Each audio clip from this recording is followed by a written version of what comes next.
Nama saya Fatimah. Hingga usia 30 tahun, saya hidup bahagia sebagai muslim yang taat. Suatu hari, saya mempunyai kerinduan untuk mempelajari agama Islam lebih mendalam. Keabsahan untuk menyerang dan perbudakan dalam Islam adalah awal di mana saya mulai mencari kebenaran. Saya membutuhkan waktu 9 tahun untuk menyadari bahwa agama Islam tidak mungkin berasal dari Allah. Ritual ibadah yang rumit dan aturan-aturan kecil yang harus ditaati terkadang membuat frustasi. Misalnya, berwudu akan dianggap batal bila buang angin. Ketika sholat buang angin, maka sholat dinyatakan batal dan harus diulang dari awal, dari mulai berwudu. Perempuan yang sedang menstruasi tidak boleh menyentuh Al-Quran. Saudara lelaki dan ayah pun tidak boleh tahu sedang menstruasi. Bahkan ketika tidak puasa di bulan Ramadan, harus tetap bangun pagi untuk sahur, supaya kaum pria di keluarga tidak tahu kalau sedang menstruasi. Apakah dengan mengikuti ritual-ritual tersebut dapat menjamin Allah akan menerima ibadah kita? Allah tidak memerlukan ritual. Yang Allah lihat adalah ketulusan hati saat menyembahnya. Melihat dan menyentuh Ka'bah merupakan impian setiap umat muslim. Tetapi saya tidak tertarik untuk melakukannya. Saya memang pernah ikut umroh, tapi saya melihat hampir semua ritual umroh sia-sia. Bahkan saya tidak mengerti mengapa harus mengelilingi Ka'bah 7 kali. Mengapa harus saling dorong hanya untuk mencium sebuah batu. Ketakutan untuk naik haji berawal ketika seorang kerabat saya ikut terbakar pada kejadian kebakaran tahun 1977. 2 tahun kemudian, dia meninggal karena komplikasi. Tahun 2003, teman saya meninggal karena terinjak-injak ketika naik haji. Kecelakaan memang bisa terjadi di mana dan kapan saja. Tapi ketika naik haji, kita berangkat untuk beribadah kepada Allah. Kita berharap pengalaman tersebut atau paling tidak ibadah kita akan diberkati, bukan terpanggang atau terinjak sampai mati. Lalu, mengapa Allah membunuh orang-orang yang menyembahnya? Mengapa ia begitu kejam jika mereka melakukan hal yang benar? Saya juga membaca sebuah buku tentang pengalaman-pengalaman Nabi Muhammad dengan jin. Diceritakan bagaimana kondisi fisiknya ketika dia menyatakan menerima wahyu dari Allah. Tubuhnya menjadi kaku, berkeringat seperti kerasukan setan.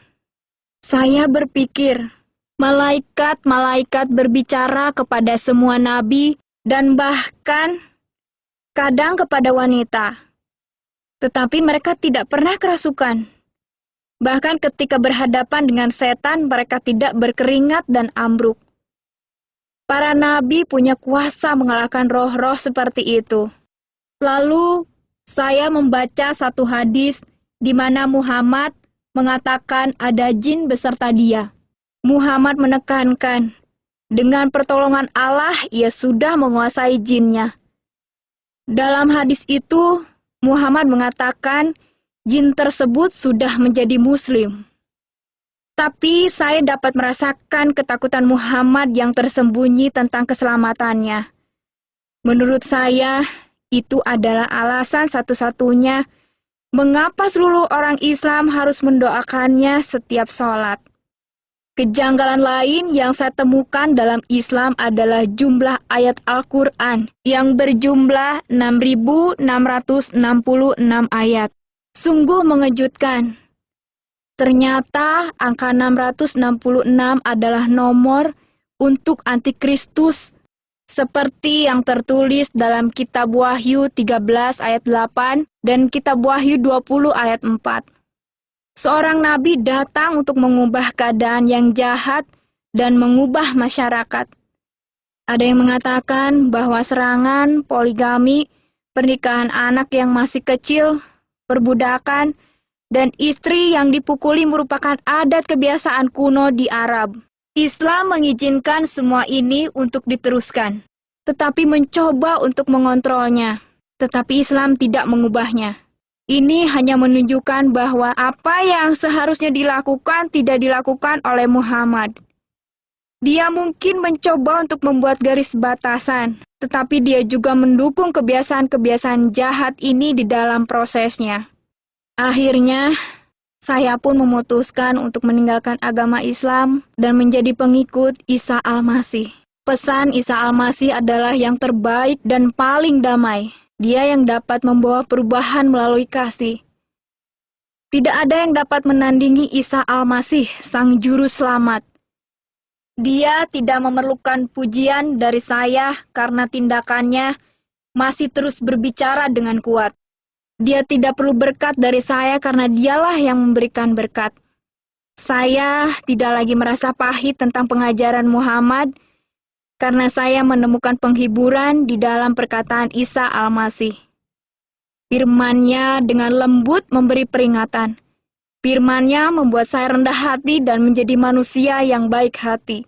Sekarang saya sungguh percaya, jika kita dengan segenap hati mencari kebenaran dan membuka hati serta pikiran, Isa Al-Masih akan menemukan kita.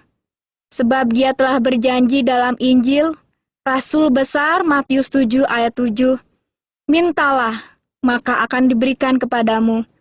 Carilah, maka kamu akan mendapat. Ketuklah, maka pintu akan dibukakan bagimu. Sungguh Allah adalah gembalaku."